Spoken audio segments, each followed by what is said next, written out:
రంగారెడ్డి జిల్లా నారాయణఖేడ్ నియోజకవర్గం నిజాంపేట్ మండల పరిధిలోని జాతీయ రహదారి 161 పై మాసాన్పల్లి సమీపంలో ఓ బంజారా దాబా వద్ద నమ్మదగిన సమాచారం మేరకు జిల్లా ఎక్సైజ్ టాస్క్ ఫోర్స్ పోలీసులు 10 లక్షల విలువైన 40 ప్యాకెట్లలో 80 కిలోల ఎండు గంజాయిని షిఫ్ట్ కారును స్వాధీనం చేసుకున్నారు. ఈ మేరకు నిందితుడైన నాగ కర్నూలుకు చెందిన రమేష్ ను అరెస్టు చేసి రిమాండ్కు తరలించారు. ఆ గంజాయిని నాగర్ కర్నూలు నుండి మహారాష్ట్రలోని నాందేడ్కు తరలిస్తున్నట్లు జిల్లా excise task force CI Shankar తెలిపారు.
నమ్మదగిన సమాచారం మేరకు మాసాన్పల్లి బంజారా దాబా దగ్గర ఖమ్మం జిల్లా నుంచి భద్రాచలం నుంచి ఒక షిఫ్ట్ కారులో గంజాయి తరలిస్తున్నట్టు నమ్మదగిన సమాచారం మేరకు మేము దాబా దగ్గరికి వెళ్ళి తనిఖీ చేయగా ఒక షిఫ్ట్ కారులో గంజాయి కనిపించింది.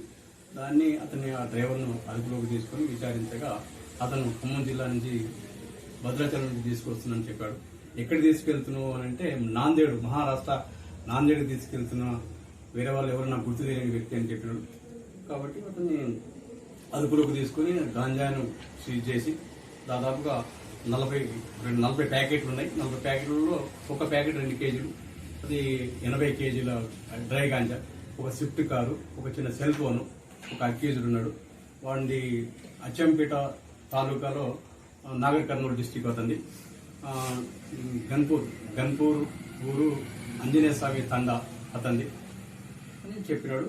అది అతన్ని అరెస్ట్ చేసి అని రిమాండ్ కూడా పంపడం జరిగింది. అది అంతర్జాతీయ మార్కెట్లో సుమారుగా ఒక 10 లక్షల దాకా ఉంటుందని అంచనా.